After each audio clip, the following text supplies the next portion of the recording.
हिंदू धर्म के 4 धामों में से एक द्वारका धाम को भगवान श्री कृष्ण की नगरी कहते हैं।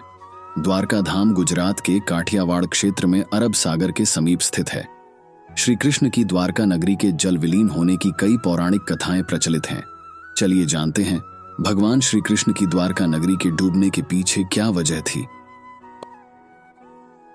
पंडित इंद्रमणि घनश्याल बताते हैं कि श्री कृष्ण की द्वारका नगरी के डूबने की मुख्य 2 वजह मानी जाती है। पहला कारण गांधारी का श्राप। पौराणिक कथा के अनुसार जरासंध द्वारा प्रजा पर होने वाले अत्याचारों को रोकने के लिए भगवान श्री कृष्ण मथुरा को छोड़कर चले गए थे। श्री कृष्ण ने समुद्र किनारे अपनी एक दिव्य नगरी बसाई। इस नगरी का नाम द्वारका रखा। माना जाता है कि महाभारत के 36 वर्ष बाद द्वारका नगरी समुद्र में डूब गई थी। महाभारत में पांडवों की विजय हुई और सभी कौरवों का नाश हो गया था। इसके बाद जब युधिष्ठिर का हस्तिनापुर में राजतिलक हो रहा था, उस समय श्री कृष्ण भी वहां मौजूद थे।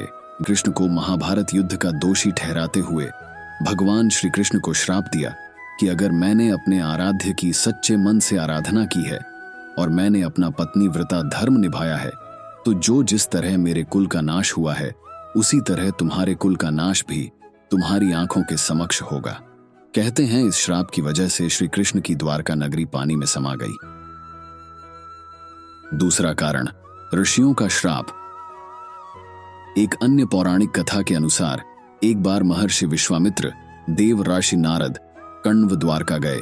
तब यादव वंश के कुछ लड़के ऋषियों के साथ उपहास करने के प्रयोजन से श्री कृष्ण के पुत्र सांब को स्त्री वेश में ले गए और ऋषियों से कहा कि यह स्त्री गर्भवती है।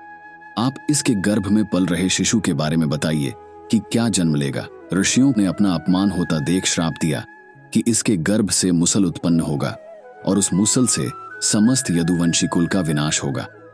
उसके पश्चात सभी यदुवंशी आपस में लड़ लड़कर मरने लगे थे।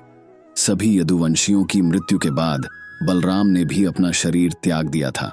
श्री कृष्ण पर किसी शिकारी ने हिरण समझकर बाण चला दिया था, जिससे भगवान श्री कृष्ण देवलोक चले गए। उधर जब पांडवों को द्वारका में हुई अनहोनी का पता चला तो अर्जुन तुरंत द्वारका गए और श्री कृष्ण के बचे हुए परिजनों को अपने साथ इंद्रप्रस्थ लेकर चले गए।